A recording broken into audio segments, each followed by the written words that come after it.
నమస్తే, welcome to Leo prime time debate. వైసీపీకి ఎటువంటి కారణాలు దొరక్క కొత్త కారణాలు వెతుకుతూ ప్రభుత్వంపై ఏదో చేద్దామని చెప్పి చూస్తూ పూర్తిగా చతికిల పడిపోతున్నారు. అయితే ఇప్పుడు ఆర్టీసీని ప్రైవేటీకరణ చేయబోతున్నారని చెప్పి కొత్త వాదన తీసుకొచ్చారు. గతంలో చూసుకుంటే వైజాగ్ స్టీల్ ప్లాంట్ అనేది ప్రైవేటీకరణ అయిపోయిందని చెప్పి ప్రచారం చేశారు. ఇలానే మెడికల్ కాలేజీలు కావచ్చు, మిగతాయి కావచ్చు. సో దీని గురించి మనతో మాట్లాడడానికి ఈరోజు లియో ప్యానెల్లో ఉన్నారు సీనియర్ జర్నలిస్ట్ సత్యమూర్తి గారు, అదేవిధంగా సీనియర్ జర్నలిస్ట్ దుర్గా కుమార్ గారు. సార్ నమస్తే. నమస్కారం సార్. నమస్తే సార్. నమస్తే జగన్ గారు, మన వీక్షక మిత్రులకు కూడా. సార్, దుర్గా కుమార్ గారు, వాస్తవానికి ప్రైవేటీకరణ అయిపోయింది అని చెప్పి వైజాగ్ గురించి మాట్లాడారు. కానీ ఇప్పుడు చూసుకుంటే దాదాపు 2 ఫర్నేసులు కాస్త కంప్లీట్గా క్లోజ్ అవుతున్నాయి అనుకున్నది కాస్త ఇప్పుడు 2 ఫర్నేసులు స్టార్ట్ అయిపోయాయి. ఆ వర్క్ స్టార్ట్ అవుతుంది, ప్రోడక్ట్స్ కూడా వస్తున్నాయి. ఇప్పుడు 3వ ఫర్నేస్ కూడా ఇప్పుడు స్టార్ట్ కాబోతుందని చెప్పి చూస్తున్నాం. అంటే ప్రైవేటీకరణ అయిపోయింది అనుకుంది కాస్త ఇప్పుడు కూటమి ప్రభుత్వంలో ఎలా రన్ అవుతుందో చూస్తాం. అదేవిధంగా చూసుకుంటే మెడికల్ కాలేజీల గురించి కూడా ఎన్నో మాటలు మాట్లాడారు. అది కూడా ప్రైవేటీకరణ చేస్తున్నారు, ప్రైవేట్ వాళ్ళ చేతిలో పెట్టేస్తున్నారని చెప్పి. కానీ ఇప్పుడు మనం చూసుకుంటే ఇప్పుడు ఆర్టీసీ సంబంధించి ఇప్పుడు మాట్లాడుతూ ఆర్టీసీని కూడా ప్రైవేటీకరణ చేసేస్తున్నారని చెప్పి మాట్లాడుతున్నారు. నిజంగా ప్రైవేటీకరణ చేయబోతున్నారా? వాటికి సంబంధించి ఏమైనా సన్నాహాలు జరుగుతున్నాయా? ఎందుకని వైసీపీ ఇలా మాట్లాడుతుందంటే ఏం చెప్తారు? మాట్లాడింది వైసీపీ కాబట్టి దాంట్లో ఉన్న విశ్వసనీయత ఎంత అనేది ప్రజలకు తెలుసండి. వాళ్ళు ఎటువంటి విషయాలైనా కూడా అబద్ధపు విషయాన్ని నిజమని ప్రచారం చేయగలరు. ఇప్పుడు మీరు చెప్పారు వైజాగ్ స్టీల్ ప్లాంట్ని ప్రైవేటీకరణ చేయాలి. ఇప్పుడు ఒక కుక్కను చంపాలంటే పిచ్చి కుక్కని ముద్ర వేయాలి. అట్లాగే వాళ్ళు ముందు ఒక ప్రచారం అన్ని కనుక పెడితే అదే నిజమైతే కనుక దాన్ని వైజాగ్ స్టీల్ ప్లాంట్కు ఉన్న ల్యాండ్ బ్యాంక్ అది వాళ్ళ మెయిన్ దృష్టి అంతా దాని మీద ఉంది. ఆయన ఒక ముఖ్యమంత్రిగా ఉండి ఆనాటి చీఫ్ సెక్రటరీ సుబ్రహ్మణ్యం గారిని, అన్న ఈ స్థలాలన్నీ రియల్ ఎస్టేట్గా అమ్మేస్తే ఎట్టా ఉంటుంది, వైజాగ్ స్టీల్ ప్లాంట్ మూసేసి అని అడిగాడు. ఆయన బిత్తరపోయాడు. అంటే ఆయన అనుభవంలో ఇట్లా అడిగిన ముఖ్యమంత్రి ఎవరు ఉండరు, దేశంలో కూడా ఏ ముఖ్యమంత్రి కూడా అడగడు కూడా. ఎందుకంటే ఒక పాడికి ఏదైనా కోసుకు తింటే ఎట్టా ఉంటుందని అడిగితే ఎట్టా మనం బిత్తరపోతామో అది అట్లాంటి మాట. నిజంగా ఏదన్నా ఒక ఇండస్ట్రీ నడుస్తున్నప్పుడు చిన్న చిన్న జలుబు, ఇప్పుడు మనిషికి దగ్గు జలుబు ఎలా వస్తాయో పెద్ద భారీ పరిశ్రమలకు కూడా అప్పుడప్పుడు చిన్న చిన్న ఇచ్చెస్ వస్తాయి. వచ్చినప్పుడు ఆ ప్రభుత్వాలు కానీ ఆ యాజమాన్యాలు కానీ వాటిని ట్రీట్మెంట్ చేసి ముందుకు తీసుకెళ్తాయి తప్ప అవి మూసేవి ఎప్పుడు. అట్లాగే ఆయన అటువంటి ప్రచారానికి ఎందుకు ఆ రియల్ ఎస్టేట్ మీద ఉన్న ఆతృతతో ఇట్లాంటి మాటలు పెట్టాడు. అట్లాగే ఇంకోటి చెప్పారు, మీరు మెడికల్ కాలేజెస్ ప్రైవేటీకరణ చేస్తున్నారని. మెడికల్ కాలేజెస్ ప్రైవేటీకరణ చేస్తారా చేయరా తర్వాత మాట. అసలు నువ్వు మొదలుపెట్టినాడివి ఎందుకు పూర్తి చేయలేదు? నువ్వు ఆ కొన్ని శంకుస్థాపనలు చేసి అందులో మెడికల్ స్టూడెంట్స్ చదువుకుంటున్నట్టు, డిగ్రీలు పుచ్చుకుంటున్నట్టు, అందులో డిఎం కోర్సులు కూడా మొదలైపోయినట్టు, హాస్పిటల్లో పేషెంట్స్ ట్రీట్మెంట్ పొందుతున్నట్టు ఆయన భ్రమల్లో ఉన్నాడు. కానీ అసలు అక్కడ ఇటుకు కూడా పడలా. అట్లాంటి వాళ్ళకి ఇలాగే ప్రచారాలు చేస్తారు. ఇప్పుడు ఆర్టీసీ ఉంది, ఆర్టీసీని వాళ్ళ ఎంప్లాయీస్ ఇంకా కార్పొరేషన్లో కన్నా మాకు ఉద్యోగ భద్రత తర్వాత లాభదాయకంగా ఉంటుంది, మమ్మల్ని ప్రభుత్వ ఉద్యోగులుగా పరిగణించమంటే కూడా నిజానికి ప్రభుత్వం మీద భారం పడినా కూడా అన్ని కార్పొరేషన్లతో పాటు ఇదొకటి, అందులో ఇది మేజర్ కార్పొరేషను. ఆర్టీసీ అనేది ప్రజల రవాణాకి సంబంధించింది. ప్రతిరోజు ప్రతినిత్యం కొన్ని లక్షల మంది, దాదాపు 1.5-1.5 మంది కూడా ప్రయాణాలు చేస్తారు, చిన్నయో పెద్దయో. అలాంటి పెద్ద సంస్థ కాబట్టి నిజంగానే కొన్ని చిన్న చిన్న ఇబ్బందులు ఉన్నాయి అని చంద్రబాబు నాయుడు గారు ప్రభుత్వంలో ఎండీలు అబ్జెక్షన్ చెప్పారు. కొన్ని సమస్యలు ఉంటాయి సార్ ప్రభుత్వంలో తీసుకుంటేను, కాబట్టి కార్పొరేషన్ కానీ ఉంచమని సలహా చెప్పినా కూడా ఏమీ లేదు, వాళ్ళు మన బిడ్డలే, ఈ రాష్ట్రానికి చెందిన వాళ్ళే కదా అని ఆయన వాళ్ళు ప్రభుత్వంలో కూడా విలీనం చేసుకుని ఇప్పుడు దాదాపు 800 కొత్త బస్సులు, ఎలక్ట్రిక్ బస్సులు కూడా తీసుకొచ్చారు. మరి 2019 నుంచి 24 మధ్యలో పాతబడిపోయిన బస్సులన్నీ డ్రమ్ముల మీద పెట్టి ఆ చాసిస్ బాడీలను అక్కడ పెట్టారు తప్ప శవాల్లాగా కొత్త బస్సులు కొన్న దాఖలాలు లేవు. అంటే వాస్తవానికి 2019-24 దాకా చూసుకుంటే రోడ్లు మొత్తం కూడా గతుకులమయం, గోతులు, గొయ్యిలు ఇవన్నీ పెట్టిన తర్వాత ఎన్నో బస్సులు పాడైపోయిన తర్వాత కూడా ఇప్పుడు అప్పటి గురించి మాట్లాడతారేమో అనేటువంటి ఒక ఇంగిత జ్ఞానం కూడా లేకుండా మళ్ళీ ఇప్పుడు ఆర్టీసీ గురించి మాట్లాడుతున్నారు వైసీపీ వాళ్ళంటే. అదే మీరు చెప్పారుగా, ఇంగిత జ్ఞానం లేనాడు ఏదైనా మాట్లాడచ్చు, జ్ఞానం ఉండాడు ఆలోచించాలి తర్వాత ఏమనుకుంటారని.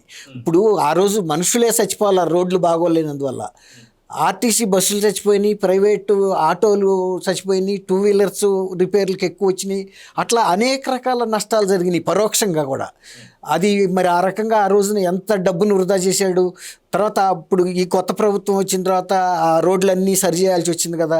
కొన్నిసార్లు అయితే కొత్త రోడ్లే వేయాల్సి వచ్చింది, పాట్ హోల్స్ పొడచడం కాదు. పాట్ హోల్స్ అంటే చిన్న చిన్న గుంటలను పాట్ హోల్స్ అంటారు. బస్సులే దిగబడి దాంట్లో కూలబడిపోయే రోడ్లని పాట్ హోల్స్ అనరు వాటిని మళ్ళీ ఒక్కొక్క టిప్పర్ తీసుకొచ్చి పోస్తే కూడా ఒక టిప్పర్ కూడా అది అందదు లోతు. అలాంటి పరిస్థితిలోకి వెళ్ళింది.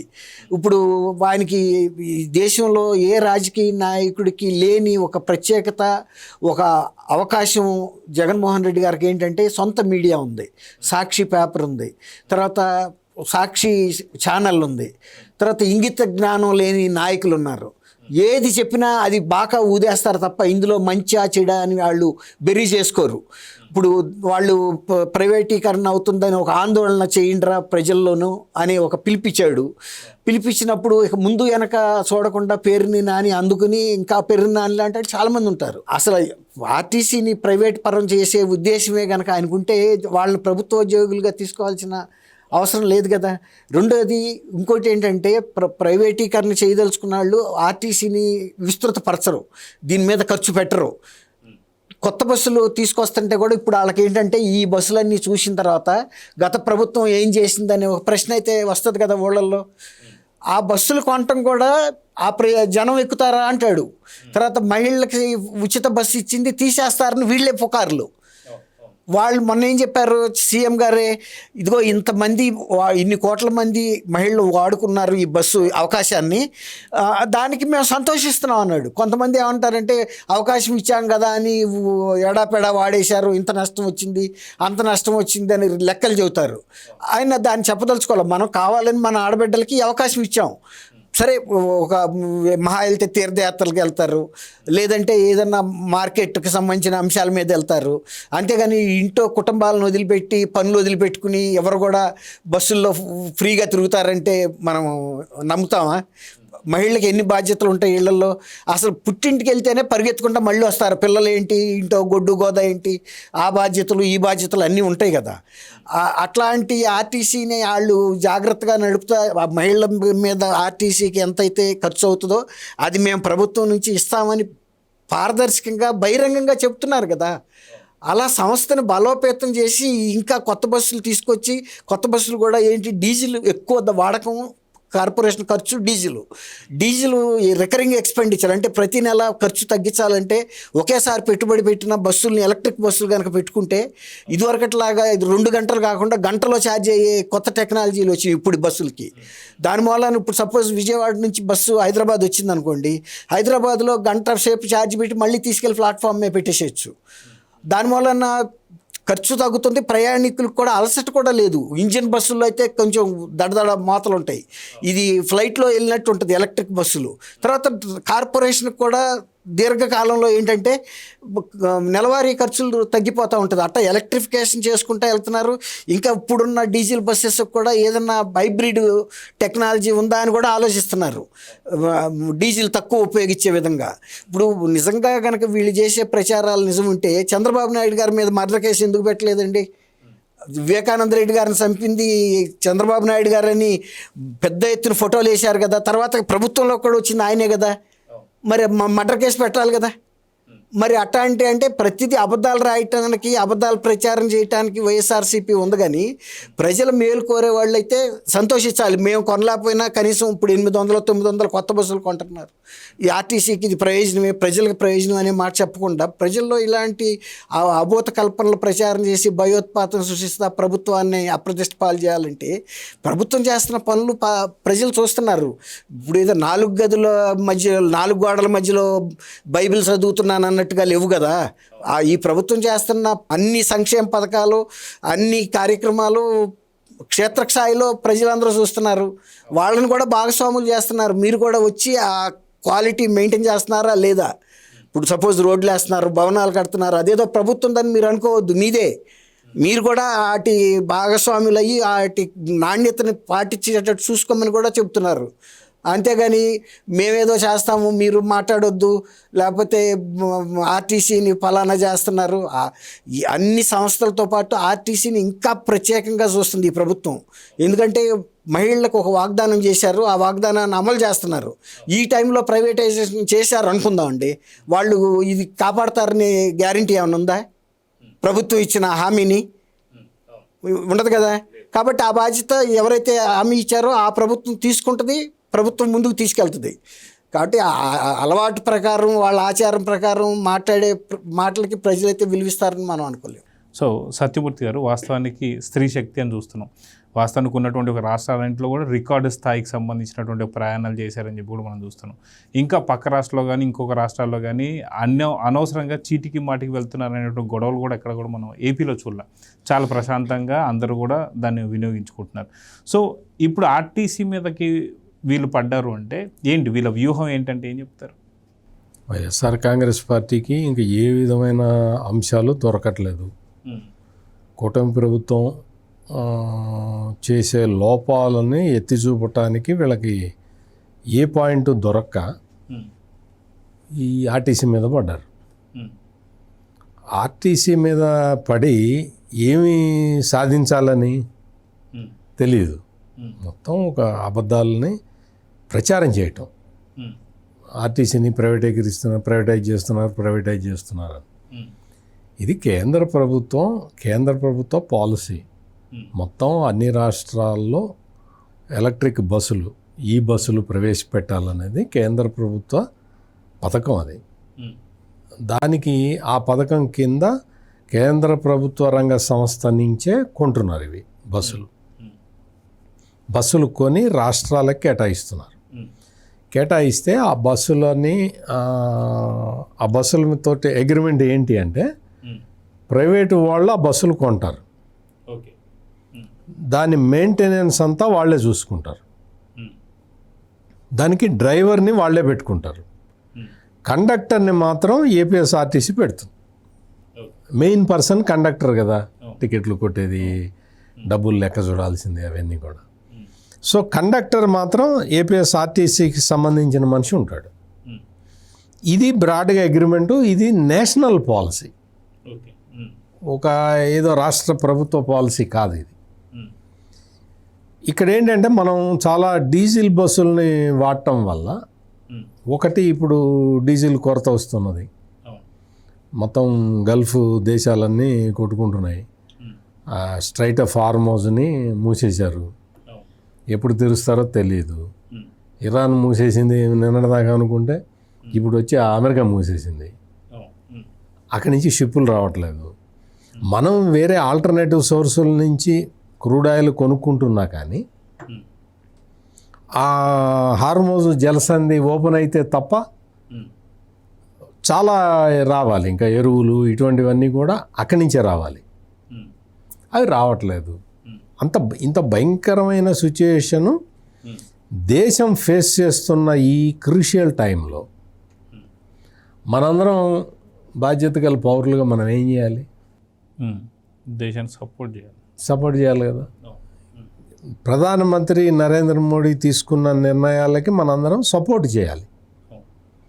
నీకు సపోర్ట్ చేసే మనసు లేదు, నీకు అంత పెద్ద హృదయం లేదు, నీకు రాజకీయాల మీదే ఆసక్తి, డబ్బు సంపాదనే యావా, గమ్మును కూర్చో, నోరు మూసుకొని కూర్చో.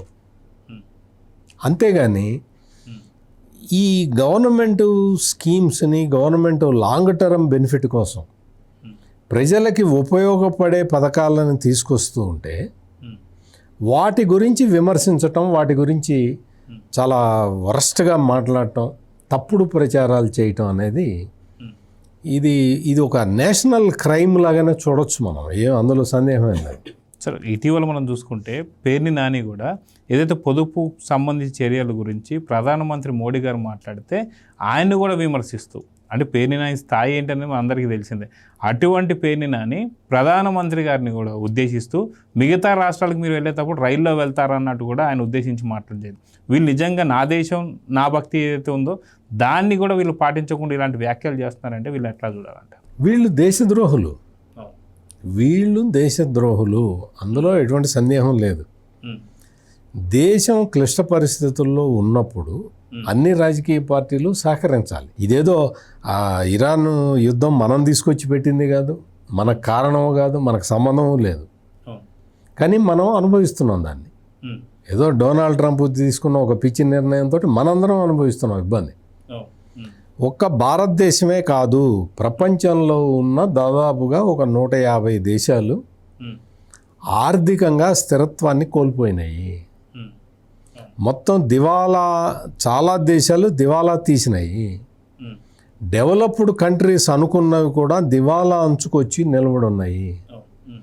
మనం ఏంటంటే యుద్ధం స్టార్ట్ అయ్యి 2 నెలలు అయినా కానీ మన దేశంలో ఇబ్బంది రాకుండా నరేంద్ర మోడీ కొన్ని చర్యలు తీసుకుంటున్నాడు.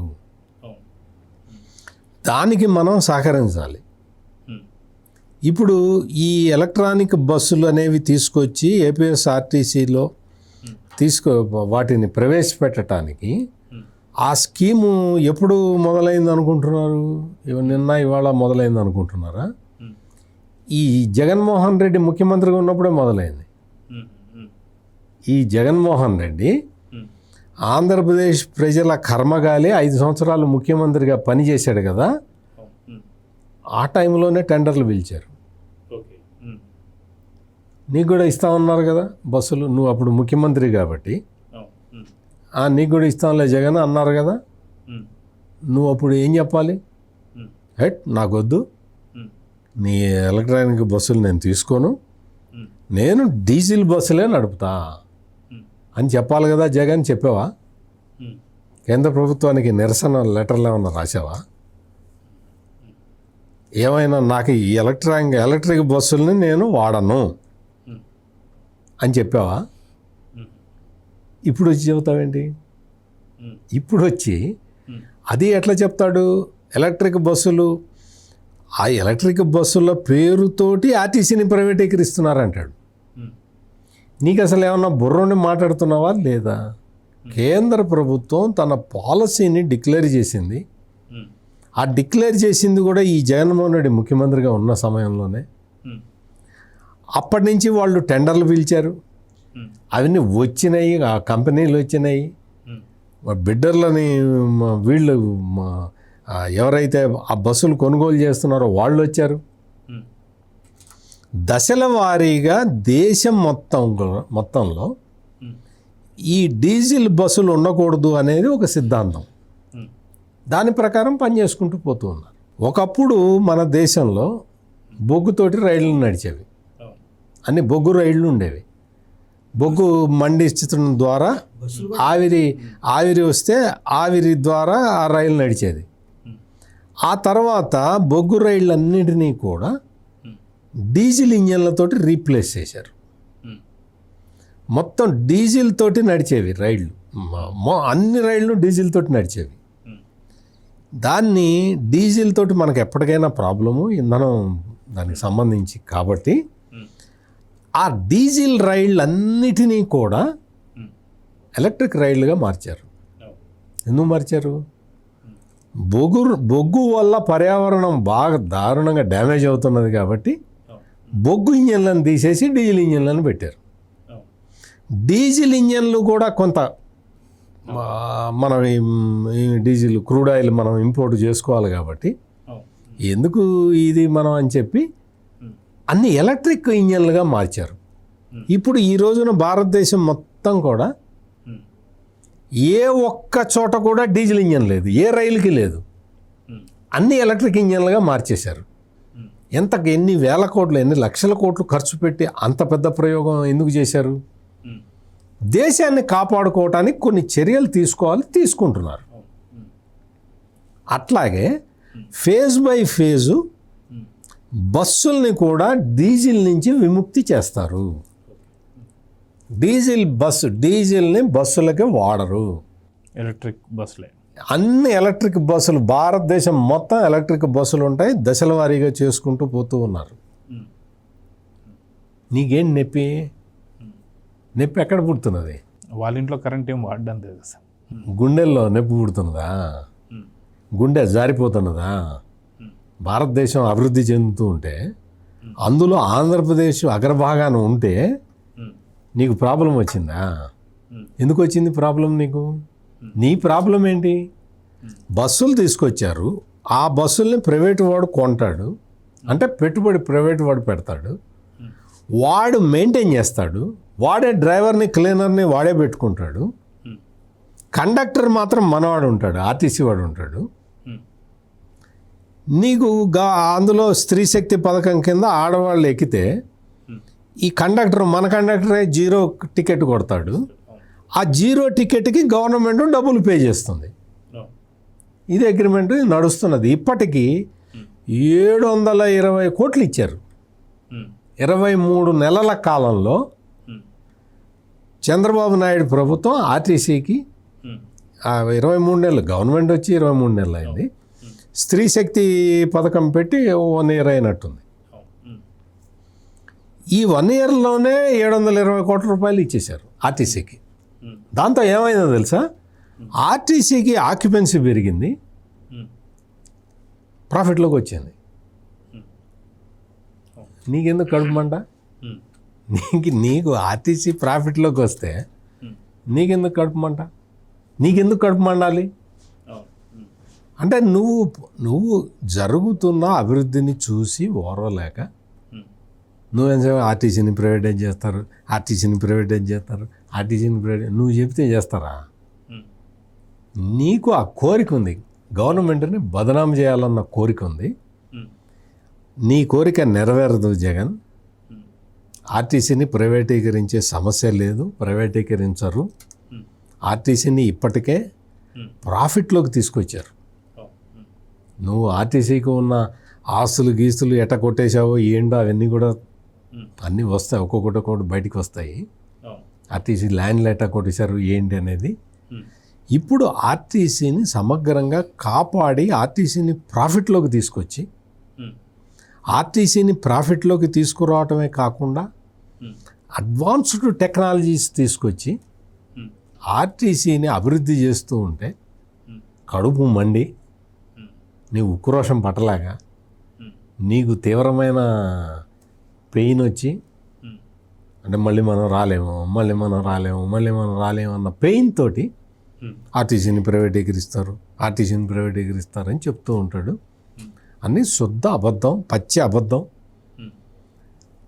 ఆంధ్రప్రదేశ్ ప్రభుత్వం ఆర్టీసీని ప్రైవేటీకరణ చేసే సమస్య లేదు, చెయ్యదు కూడా. సో దుర్గాకుమార్ గారు, గతంలో కూడా స్త్రీ శక్తి పెట్టినప్పుడు కూడా దాదాపు ఒక 12 రకాల బస్సులు ఉన్నాయి. ఈ 12 రకాల బస్సులు కూడా ఓన్లీ 6 రకాలు మాత్రమే స్త్రీలకు ఇస్తున్నారు, అసలుకి మీరు ఏసీ బస్సులు ఇవ్వడం లేదని చెప్పేసి మాట్లాడుతూ అప్పుడు మాట్లాడినటువంటి వైఎస్ జగన్మోహన్ రెడ్డి గారు కూడా ఇది చాలా చిన్న స్కీమ్ మాత్రమే, చిన్న పాలసీ, దీన్ని ఎందుకని అన్ని బస్సులకి పెట్టారని చెప్పేసి మాట్లాడుతున్నాడు. కానీ ఇదే ఐడియా, ఇదే పాలసీ జగన్ ఎందుకు పెట్టలేదు? దాన్ని ప్రశ్నిస్తే ఏమంటాడంటే ఏం చెప్తారు? ఏమంటాడు? ఏమండక ఇప్పుడు సిగ్గు ఎగ్గు లేకపోతే ప్రజల పట్ల బాధ్యత ఉండి తన పార్టీ పట్ల అయినా గనక బాధ్యత ఉన్న వ్యక్తి, కుటుంబం పట్ల బాధ్యత ఉన్న వ్యక్తి అయితే అసలు అటువంటి మాటలు మాట్లాడు. తను పెట్టనందుకు నేనే పెట్టి ఉండాల్సింది అని. ఇప్పుడు మొన్న రజనీకాంత్ విజయ్ గెలిచిన తర్వాత నే గనక పార్టీ పెట్టి ఉండాల్సింది గెలిచి ఉండేవాడిని అన్నాడు. అట్లాగే ఈయన కూడా జగన్మోహన్ రెడ్డి బయటపడి తన మనసులో ఏముందో, అరే ఈ స్త్రీ శక్తి పథకం మేము కూడా పెట్టి ఉండాల్సింది, మహిళలకి ఇంత ఉపయోగపడేది, మేము చేయలేకపోయామని చెప్పాలి. అంతేగాని ఇప్పుడు ఇవాళ పెట్టినందుకు ఏమంటాడు అంటే ఏమంటాడు? ఇప్పుడు పెట్టి వీళ్ళు చేస్తున్నందుకు లోన బాధ ఉంటుంది. ఇప్పుడు మహిళలు కూడా బాధ కాదు, ఏడుపు. ఇప్పుడు ఆయన ఏమి పిలిపించేవాడు, నా బీసీ మహిళలు అక్క చెల్లెళ్ళు, నా ఎస్సీ అక్క చెల్లెళ్ళు, ఎస్టీ అని. ఇప్పుడు వాళ్ళే కదా అందరూ ఎక్కేది. ఇప్పుడు ఆ బస్సు పథకం పెట్టారు కదా, ఇప్పుడు బస్సుల్లో వెళ్ళేవాళ్ళు, ఇప్పుడు ఏసీ కారుల్లో వెళ్ళేవాళ్ళు, ఫారిన్ కారుల్లో వెళ్ళేవాళ్ళు ఏమి బస్సు స్త్రీ శక్తి ఎక్కరు కదండి. మధ్యతరగతి కన్నా దిగువాళ్ళు ఎక్కుతారు. ఆ పై వాళ్ళందరికీ వాళ్ళు రేపు కారులోనే వెళ్తారు. కాబట్టి ఆర్టీసీ వాళ్ళు ఏమంటున్నారు, ప్రైవేట్ పరం కాకూడదు అంటున్నారు. ఆంధ్రప్రదేశ్ కూటమి ప్రభుత్వానికి కూడా అదే కోరిక ఉంది. కాబట్టి పొదుపుగా ఇప్పుడు అక్కడికి తీసుకెళ్ళటం ముఖ్యం, కానీ డబల్ ఏసీ బస్సులో తీసుకెళ్ళామా, స్లీపర్ బస్సులో తీసుకెళ్ళామా అని కాదు. అక్క చెల్లెళ్ళు అక్కడికి వెళ్ళాలి. వాళ్ళు ఆ కూర్చునే శక్తి ఉంది, ఓర్పు ఉంది, కాదు ఫ్రీగా తీసుకెళ్తే చాలు. వీళ్ళు ఆ పని చేస్తున్నారు, నువ్వు ఆ పని చేయలేదుగా. అంటే జగన్మోహన్ రెడ్డి మాట్లాడేది ఎలా ఉందంటే అమ్మ పెట్టదు అడుగుతున్నా. అడక తినేది అన్నట్టుగా. అదే ఆయన పెట్టలేదు, ఇప్పుడు పెడుతున్న దాని మీద కూడా వంకలు పెడతారు. అదే మరి ఇప్పుడు వాళ్ళు ఏకంగానే బస్ టికెట్ మీకు నాకు ఎంత కొడతారో వాళ్ళకి టికెట్ కూడా చేతిలో పెడితే పర్సు తీసి డబ్బులు కట్టారు వాళ్ళు. ఇవాళ ఏం ఇస్తున్నారు, ఆధార్ కార్డు చూపిస్తున్నారు. అయ్యా చంద్రబాబు నాయుడు గారు మాకు ఇచ్చిన ఇది హక్కు అని ఆధార్ కార్డు చూస్తున్నాడు, అతను 0 టికెట్ కొడుతున్నాడు. అడ్మినిస్ట్రేటివ్ ప్రకారం టికెట్ అయితే ఇష్యూ చేయాలి, అది 0. ఎందుకంటే ఎంతమంది ప్రయాణం చేశారు, దీని మూలాన ప్రభుత్వానికి ఆర్టీసీకి ఎంత ప్రభుత్వం కట్టాలని లెక్క తేలాలి. అందులో ఇప్పుడు డబుల్ ఏసీలోకి స్లీపర్ బస్సులోకి ఎక్కించకపోతే వాళ్ళు ఏమైనా కంప్లైంట్ చేస్తున్నారా? ఇప్పుడు సిమెంట్ ఫ్యాక్టరీల ఓనర్లు, తర్వాత మీడియా ఓనర్లు, చైర్పర్సన్లు ఎక్కరు కదా వాటిల్లోకి. మామూలుగా మనలాంటి కుటుంబ బైకులు ఎక్కుతారు. ఎంతవరకు ఫ్రీగా తీసుకెళ్తే, ఇప్పుడు మనకు ఫ్రీగా ఇచ్చేటప్పుడు డిమాండ్గా అడగలేంగా ఏదైనా. అంతా వాళ్ళు ఏసీ, ఈ బస్సులో ఎక్కలేని వాళ్ళు వెళ్ళి ఏసీకి ఎక్కుతారు. దాని గురించి జగన్మోహన్ రెడ్డి బాధపడక్కర్లా. అంటే జగన్మోహన్ రెడ్డి గతంలో కూడా ఏంటంటే నేను పలావ్ పెడతానన్నాను, ఇది కాదని చెప్పి చంద్రబాబు నాయుడు గారు బిర్యానీకి వెళ్ళారు, కానీ ఇప్పుడు బిర్యానీ లేదు పలావ్ లేదని మాట్లాడుతున్నారు. అదేవిధంగా ఆర్టీసీకి సంబంధించి కూడా ఇంత ఫ్రీ బస్సులు ఇచ్చి ఇంత దూరం ఇంత సుదీర్ఘంగా ఎక్కడ మహిళలు ఎప్పుడు కూడా ఒక్క మాట కూడా మాట్లాడారు. ఎందుకు మాట్లాడతారండి? వీళ్ళు మాట్లాడుతున్నారు. అదే అన్న, వాళ్ళు ఆగే వెళ్తున్నారు. ఇప్పుడు నిజంగా అంత ఇందులో వెళ్ళలేని చైర్పర్సన్లు ఎవరన్నా పెద్ద పెద్ద సిమెంట్ కంపెనీ ఓనర్లు ఉంటే వాళ్ళు ఇందులోంచి దిగిపోయి వెళ్ళి స్లీపర్లోకి ఎక్కుతారు, టికెట్ కొట్టించుకెళ్తారు. వాళ్ళ గురించి కాదు కూటమి ప్రభుత్వం ఆలోచించేది, మధ్యతరగతి ఆ తర్వాత కింద తరగతి వాళ్ళ గురించి. అవసరమైతే వాళ్ళ చేలో పడిన పంటల్ని బుట్టలో పెట్టుకెళ్ళి. మీరు చెప్పే చైర్పర్సన్లకి ఫార్చునర్ కార్లే ఉంటాయి, ఫార్చునర్ కాదు ఇంకా పెద్దవి ఉంటాయి, హెలికాప్టర్లు కూడా ఉంటాయి, సొంత హెలికాప్టర్లు విమానాలు కూడా ఉంటాయి ఎయిర్పోర్ట్లో. వాళ్ళు దాంట్లోకి ఎక్కుతారు, షటిల్ సర్వీస్ చేస్తారు, వెళ్తారు. ఇప్పుడు ఆడకుండా 10 సెంట్లలోనో 20 సెంట్లలోనో కూరగాయలు పండించుకుని పక్క ఊళ్ళో అమ్ముకునే అక్క వెళ్తుంది ఇందులో. ఆ అక్క చెల్లెళ్ళు వాళ్ళు ఈయనకి అక్క చెల్లెళ్ళేగా, వాళ్ళన్న ఉపయోగించుకొని మళ్ళీ వాళ్ళు ఉపయోగించుకున్న దాంట్లో కూడా ఎందుకు నీకు కడుపు మంట, వాళ్ళ గంజిలో ఉప్పు గల్లు చూసి. పోనీ నీకు అంత ఇది ఉంటే రేపు రాబోయే రోజుల్లో నేను కనుక గెలిస్తే బెంజ్ కారుల్లో పెడతాను, అసలు ఆర్టీసీ బస్సులు ఎలక్ట్రిక్ బస్సులు కూడా ఉండవు, కంప్లీట్. సార్ పోయినసారి చెప్పారు కదా ప్రతి జిల్లాకు ఒక ఎయిర్పోర్ట్ కడతానని చెప్పి, మరి ఎక్కడ గజం తీసుకున్నాడా? ఏరోప్లేన్స్ లో తిప్పుతారేమో. అదే మరి ఒక గజం తీసుకున్నాడు ఎక్కడన్నా అన్నాడు, ఆ మాట అన్నమాట వాస్తవమే. ప్రతి జిల్లా కేంద్రానికి విమానాశ్రయం కడతాను. 170 జిల్లాల్లో 170 ఎయిర్పోర్ట్. ఆయన ఆఫీసులు కట్టుకున్నాడు, వైఎస్ఆర్సీపీ ఆఫీసులు కార్పొరేట్ లెవెల్లో, ఎయిర్పోర్ట్లు కట్టలా. పోనీ ఆ ఆఫీసుల ముందే రన్వే వేయమనండి. ఏదైతే పులివెందల సంబంధించి బస్ స్టాండ్ కూడా ఈ ప్రభుత్వం వచ్చి కట్టింది.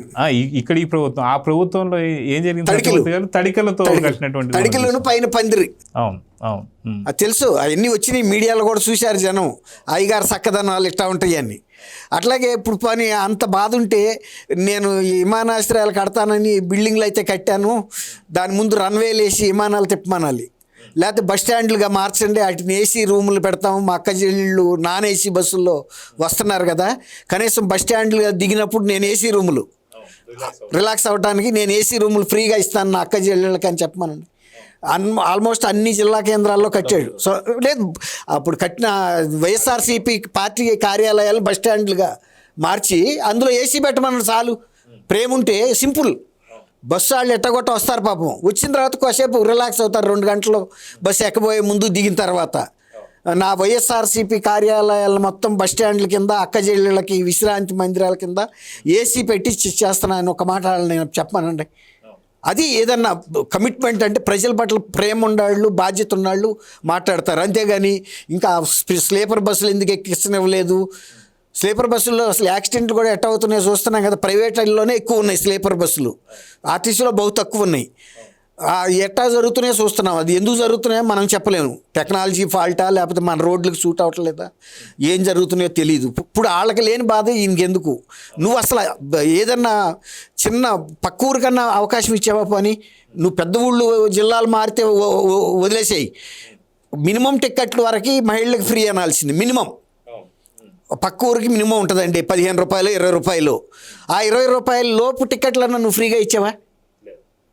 మరి ఇతర జిల్లాల నుంచి కనకదుర్గమ్మని చూడటానికి, తిరుపతి వెళ్ళటానికి ఇట్లాంటి వాటిల్లో కూడా వాళ్ళే చెబుతున్నారు కదా దిగంగానే, అయ్యా చంద్రబాబు గారు మొదలన్న అమ్మవారి దర్శనానికి వచ్చి చేసుకుని వెళ్తున్నామని కూడా చెబుతున్నారు.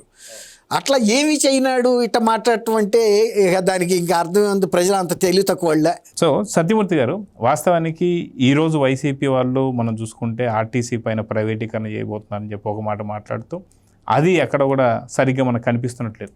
నిన్న పెట్రోలు డీజిల్ ధరల గురించి మాట్లాడారు. నిన్న మాట్లాడిన మాటల పైన సొంత చెల్లి షర్మిల గారు కూడా అసలుకి నీకు మాట్లాడే హక్కు ఉందా అని చెప్పి కూడా ఆవిడ చురకలు పెట్టారు. వాస్తవానికి నీ హయాంలో ఎంత పెంచలేదు అని చెప్పేసి ఆవిడే క్వశ్చన్ చేస్తున్నారు. సో మనందరికీ కాకుండా సొంత చెల్లికి ఏం సమాధానం చెప్తారంటే ఏం చెప్తారు? అయితే ఆ వీడియోలు చూడటలేదు, వీళ్ళు రావను, సాక్షిలో రావట్లేదు. అందుకనే అవన్నీ చూడటల్లా. చూస్తే మనసు పాడైపోతుందని ఏమన్నా ఉందేమో. చాలా బాగా అడిగింది షర్మిల, నువ్వేం చేసావు అని. నువ్వు 5 ఏళ్ళు ముఖ్యమంత్రిగా ఉన్నావు కదా భయ్యా, నువ్వేం చేసావు భయ్యా అని అడిగింది. నువ్వు ఏమీ చెయ్యకపోగా దారుణంగా 34 రూపాయల సర్చార్జ్ చేశాడు ఈ జగన్మోహన్ రెడ్డి. అది కూడా ఎప్పుడో తెలుసా, మామూలు ఎవ్వరు వెహికల్స్ వాడని టైం, కరోనా టైం ఉంది కదా, అసలు కూడా బయటికి వచ్చే నాథుడే లేడు. బయటకు వస్తే బతుకుతామో లేదో తెలియక అందరు ఇళ్లలోనే కూర్చొని ఉన్నారు. అటువంటి టైంలో సెస్ వేసాడు. ఎంత శాడిజం! నీకు మామూలుగా అసలు 6 రోజుల్లో ఎంప్లాయ్మెంట్ లేదు, అందరూ ఆదాయాలు లేక ఇబ్బందులు పడుతున్నారు. ఆ టైంలో నువ్వేం చేయాలి? ఏదో వెహికల్ వేసుకొని రండయ్యా, మీకు పెట్రోలు డీజిల్ అవన్నీ కూడా మేము సబ్సిడీ మీద ఇస్తాము అని ఏదో ఒకటి చెప్పాలి కదా. నువ్వేసి 34 రూపాయలు చేసేసాడు. భారతదేశం మొత్తంలో కల్లా పెట్రోలు డీజిల్ ఎక్కువ రేట్లు ఎక్కడ ఉన్నాయంటే జగన్మోహన్ రెడ్డి రాజ్యంలో ఉన్నాయని చెప్పారు అప్పట్లో. మర్చిపోయావా? నువ్వు మర్చిపోయావు. మేమందరం కట్టిన వాళ్ళం, మాకు గుర్తే ఉంది కదా. అంటే ఎట్లా ఎన్ని అబద్ధాలు చెప్పుకుంటూ తిరగడం అనేది ఈ జగన్మోహన్ రెడ్డికి బాగా అలవాటైపోయిన సబ్జెక్ట్ లాగా కనపడుతుంది. షర్మిల అయితే మరి షర్మిల అడుగుతున్న విషయాలు కనుక జగన్మోహన్ రెడ్డి చూస్తే, అవి వింటే, ఆ వీడియోలు ఏదన్నా చూస్తే వాటికి సమాధానం చెప్పటానికి ఈ జగన్మోహన్ రెడ్డి కనీసం 3 జన్మలు ఎత్తాలి. అటువంటి క్వశ్చన్లు అడుగుతున్నది షర్మిల. చాలా చాలా ఇప్పుడు ఆర్టీసీకి సంబంధించి లేకపోతే పెట్రోలు డీజిల్కి సంబంధించి ఇవన్నీ కూడా నేషనల్ పాలసీలని తెలియవా జగన్మోహన్ రెడ్డి అని అడుగుతున్నది వాళ్ళ చెల్లెలు. ఇవన్నీ నేషనల్ పాలసీలు. ఈ ఎలక్ట్రిక్ బస్సులు తీసుకురావటం కానీ పెట్రోల్ డీజిల్ ధరలు పెంచటం కానీ ఇవన్నీ కేంద్ర ప్రభుత్వం చేస్తున్నది. ఆ మాత్రం తెలీదా నీకు? రావు.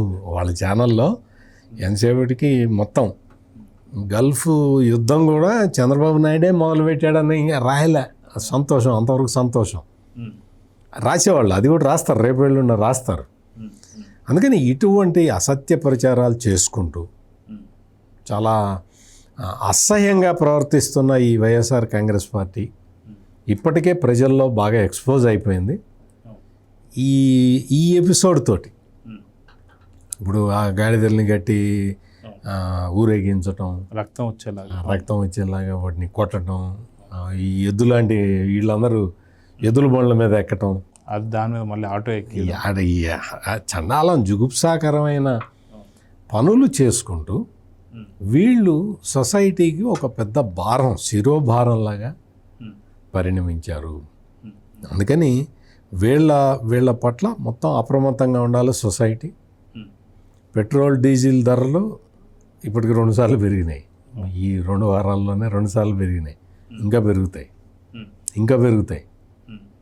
ఎందుకు అంటే మొత్తం భారతదేశం ఇప్పటి వరకు యుద్ధం స్టార్ట్ అయిన 2 నెలలు 3 నెలల్లో తట్టుకున్నది. ఇంకా తట్టుకునే కెపాసిటీ పోతుంది, మెల్లిమెల్లిగా పోతూ ఉంది. చాలా దేశాలు ఇప్పటికే బ్యాంకరప్ట్ అయిపోయినాయి. పెట్రోల్ డీజిల్ ధరలు అసలు వాళ్ళు కొనటానికి వాళ్ళ దగ్గర డబ్బులు లేవు, ఫారిన్ ఎక్స్చేంజ్ రిజర్వ్స్ లేవు చాలా దేశాల దగ్గర. ప్రపంచవ్యాప్తంగా ఇంత భయంకరమైన సిచ్యుయేషన్లు వస్తూ ఉన్నాయి. అందరూ కలిసి ఆ ట్రంప్ని తిడుతూ ఉన్నారు. నీకు అసలు బుర్ర ఉందా, ఎందుకు యుద్ధం మొదలు పెట్టావా అని. 2 రోజుల్లో యుద్ధం అయిపోతుంది అన్నాడు. 3 నెలలు అయింది, ఇప్పటికీ కాల. ఏం జరుగుతుందో తెలీదు. నీకు అటువంటి పరిస్థితి తెచ్చిన ట్రంప్, ఆ ట్రంప్ మొత్తం అందరూ కూడా ప్రపంచ దేశాలన్నీ తిరగబడి ట్రంప్ను కొట్టే రోజు వస్తుంది. ఎందుకంటే అన్ని దేశాలను నాశనం చేశాడు. మనం వీఆర్ ఇన్ సేఫ్ హ్యాండ్స్ కాబట్టి ఇప్పటి వరకు మనకు వార్ ఎఫెక్ట్ మన మీద పడకుండా చూశారు. ఇప్పుడు ఇంకా అయిపోయింది. ఇప్పుడు ఇంకా నీకు అందుకనే ప్రధానమంత్రి కాల్ ఇచ్చాడు, గోల్డ్ కొనొద్దయా, మనం ఫారెన్ రిజర్వ్స్ మనం ఉంచుకోవాలి, మనం తిండికి దాచిపెట్టుకోవాలి.